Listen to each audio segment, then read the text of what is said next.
Today, we will be discussing the steps for documenting an interim in SASE students who are coming from outside of the school district, from a state or a district that does not use SASE. Those students who are coming back or enrolling for the first time with Visalia Unified that have an IEP will need to have the IEP from their previous school entered into SASE so we can accurately report our information. These students need to have a copy of their IEP documents input in SASE, so we have a complete historical record of the IEP, but we will also need to have that documentation entered into Calpads. On the screen, you can see a map showing most of the state of California utilizes the SASE system.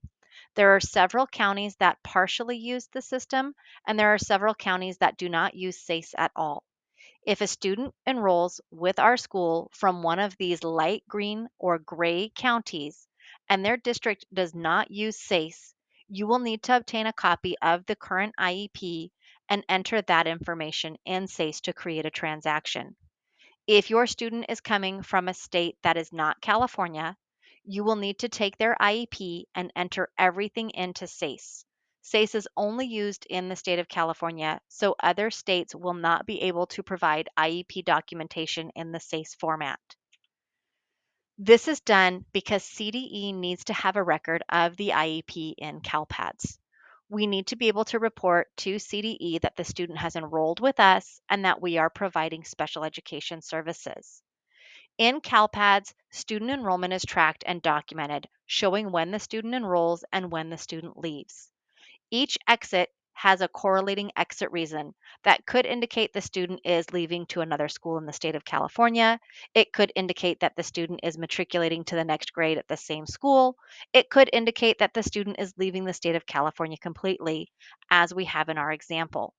Here you can see that our student was enrolled with Visalia Unified El Diamante High School from August of 2019 till February of 2020. In February of 2020, our student left the state and moved to another state outside of California.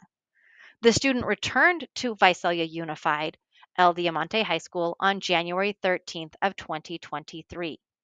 At this time, we need to report to the California Department of Education through Calpads that the student is back with us and that we are going to take their out of state IEP and make our interim placement. From there, we'll be able to complete all of our information. So, how is this done and what does it look like?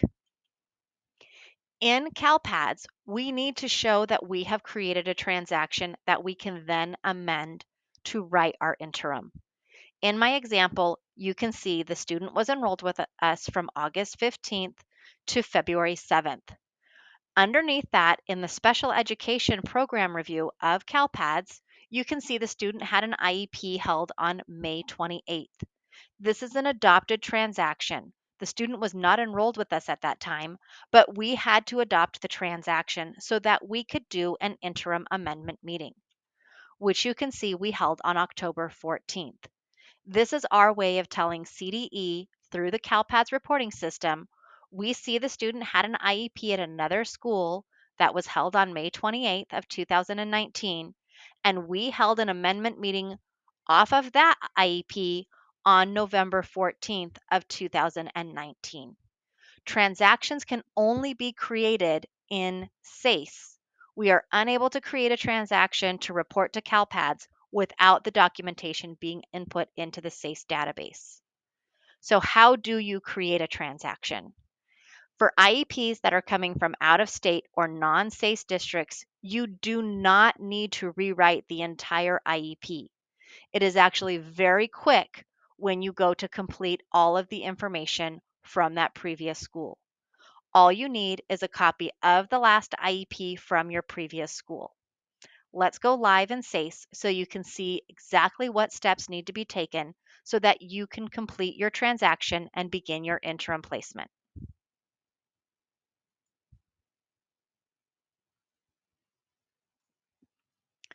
Find your student from your caseload and begin by clicking on the little person icon. You're not going to go into any of the IEP forms at this time.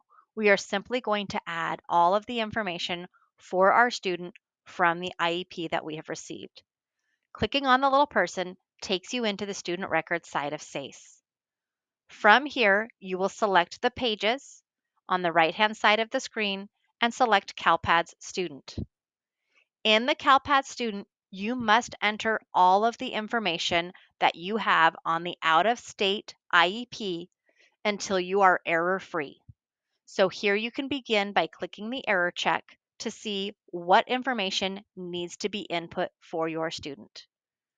Once you have input all of the areas that need information, you'll do another error check to ensure that you are error-free.